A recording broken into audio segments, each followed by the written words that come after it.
Kính chào quý vị và các bạn. Chào mừng quý vị và các bạn đã đến với vườn hoa lan xuân của Bút Mực.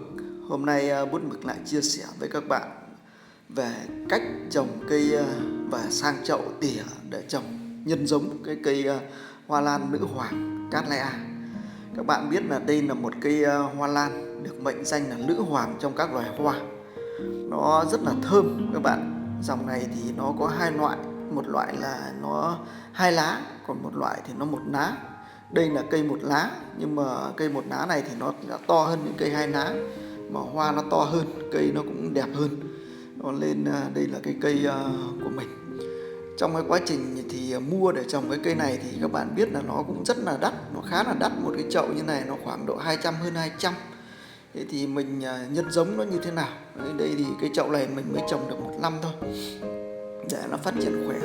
Các bạn thấy cái rễ của mình nó hoàn toàn nó ăn trong cái chậu, nó không ăn ra đến bên ngoài.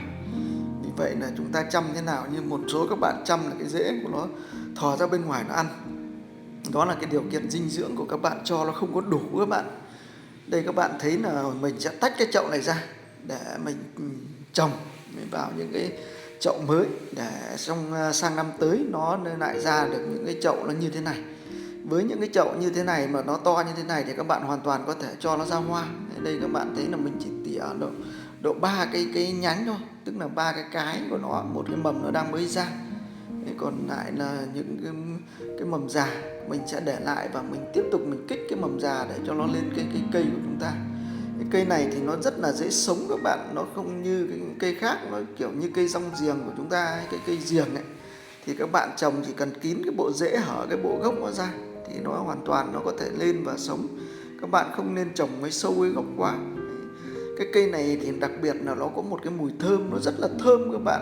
Cái cây hoa lan Cattleya này, đầu mình cũng không hiểu tại làm sao mà nó lại được mọi người chơi nan quý mến cái cây này như vậy.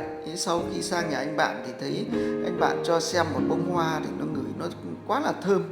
Nhưng mà thì mình thấy là cái bông hoa này trồng cũng khá là tốt. Từ đó là mình bắt đầu mình nghiên cứu về cái cây hoa này. Thì được biết đây là một trong những dòng hoa lan được mệnh danh là nữ hoàng trong các loài hoa Cattleya. Bạn thấy là cây này của mình trồng thì cái của nó cũng khá to mà nó rất cứng lá. Bạn thấy cái của nó, cái cây mẹ nó rất là to, nó không khẳng khiu, tức là nó ra nó rụt luôn từ gốc. Nhiều khi các bạn trồng này nó vươn ra cái cành, nó vươn ra mãi cao ra ngoài nó mới có cái lá, thì trông nó hơi là xấu. Cái điều kiện đó là điều kiện dinh dưỡng của chúng ta nó chưa đủ các bạn. Ở đây mình trồng thì cái giá thể chủ yếu là cái sơ dừa và một ít than hoa và một ít rêu rừng.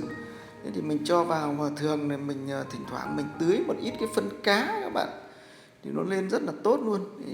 Những cái chậu này mà để ra hoa thì nó sẽ cho các bạn rất là nhiều hoa, nhưng vì là mình cũng chỉ có 1-2 chậu cho nên mình quyết định mình tách nó ra để mình trồng, để năm 1 năm 2 thì mình có một số cái cây để mình chơi.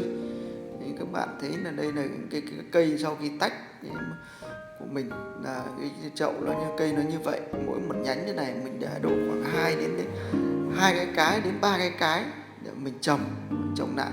Thế thì đây là cái keo liền sẹo các bạn. Cái keo liền sẹo này của Mỹ được mua về và họ đóng gói tại Việt Nam các bạn. Cái này thì nó có tác dụng là nó làm liền các vết sẹo.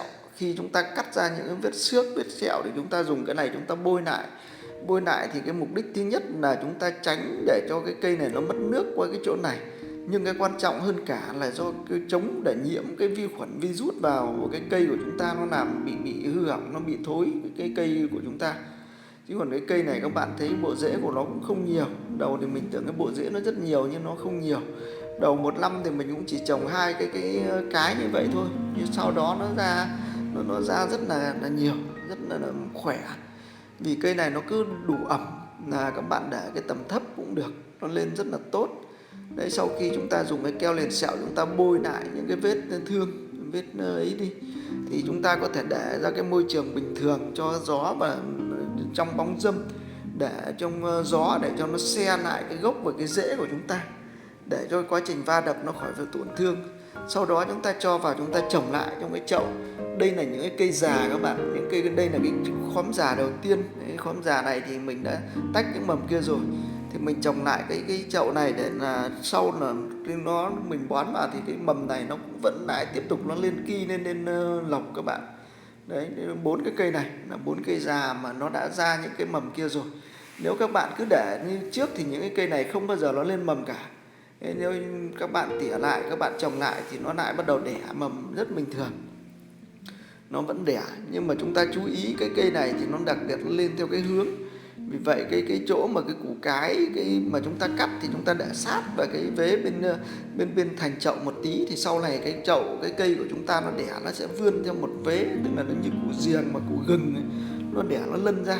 Thì về cái hướng của nó sinh sản theo một cái hướng, để lái được nó sinh sản vòng quanh thì các bạn phải trồng 2 cây hoặc 3 cây các bạn trụm lại thì nó mới đẻ được vòng quanh.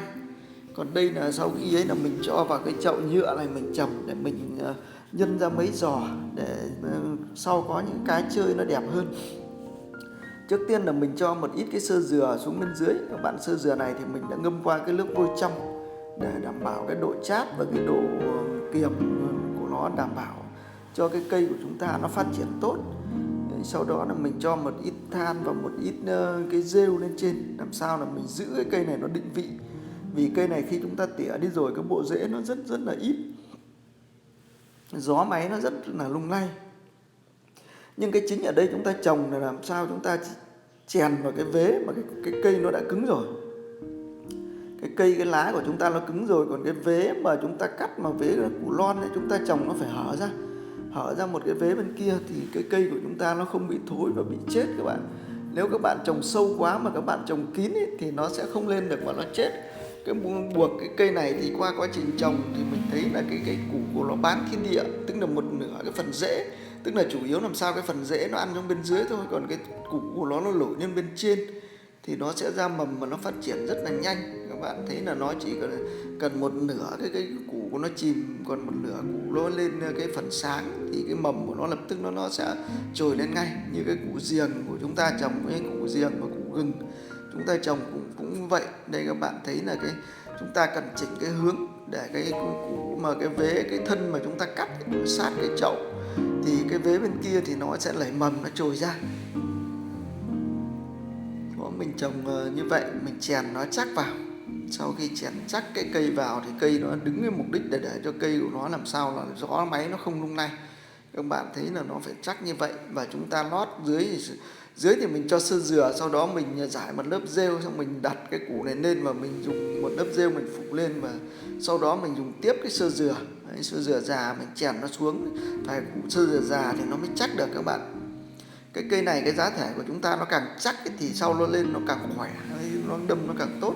Mình thấy ở trồng trong cái quả dừa mà sau khi bóc cái nõi đi để độc cái vỏ sơ cả quả thì sau nó đâm ra rất là bền. Trồng như vậy, sau khi mình rèn chắc cái cây này mình nhí làm sao nó chắc, nhưng mà cái phần ở bên trên giáp ranh với lại cái củ với lại cái bộ rễ thì mình cho rêu vào, làm sao mình chèn để nó không ảnh hưởng đến cái bộ rễ. Bộ rễ nếu mình trồng một cái sơ dừa kia mà mình đẽn chặt là nó dễ bị cái tổn thương và dập lát, và nó sẽ bị thối. Nó vi khuẩn virus nó sẽ ăn theo, nấm nó sẽ ăn theo cái đó, nó vào cái thân cái của chúng ta nó sẽ bị nhũn đi. Đấy. Vì ở đây thì đặc biệt ở trong cái vườn của mình thì nó thuần rồi, hai là cái vườn của mình nó cũng sạch, cho nên mình không phải xử lý cái bằng cái thuốc nấm các bạn. Nếu như các bạn lấy từ cái vườn khác về hoặc từ cái môi trường tự nhiên ở nơi khác các bạn đem về thì các bạn nên ngâm qua cái Zidomin trừ nấm. Nhưng mà theo mình thì tốt nhất các bạn nên ngâm ở cái thuốc Bencola. Bencola nó là cái thuốc sát trùng và sát khuẩn, diệt nấm mốc và rong rêu rất là tốt các bạn. Cái thuốc Bencola thì mình cho rằng Bencola là cái thuốc hiệu quả nhất. Nếu như bạn lấy cây ở ngoài những cái chỗ mà môi trường khác, tức là môi trường khác đưa vào vườn của mình trồng, thì các bạn cần phải xử lý nấm mốc và các loại rong rêu. Còn lại nếu như trong vườn như của mình thì nó sạch rồi thì mình không cần nữa. Đây các bạn xem cây của mình nó rất là mập. Đấy, nó rất là mập. Đấy, nó rụt từ dưới lên, nó không cuống, nó không đua dài. Cho nên khi ra thì cái chậu nó trông nó sẽ rất đẹp. Hai là cái tàu lá nó to, nó vươn ra rất xa. Khi cái bóng cái cây này nó vươn ra thì nó trông, chúng ta thấy cái lá của nó rất cứng. Đây các bạn nhìn thấy là mình thấy cái lá của mình đây Sau khi trồng thì nó ra như vậy. Tức là sau khi trồng cái này thì mình để nó khô khoảng 3 đến 5 ngày các bạn, mình không tưới nước, để cho cái bộ rễ của nó tự nhiên nó liền các vết sẹo theo cái bản năng và theo cái quy luật tự nhiên. Đấy, bản năng sinh tồn nó sẽ tự nó làm chữa lành các vết thương của nó. Sau đó mình mới lại là tưới ẩm.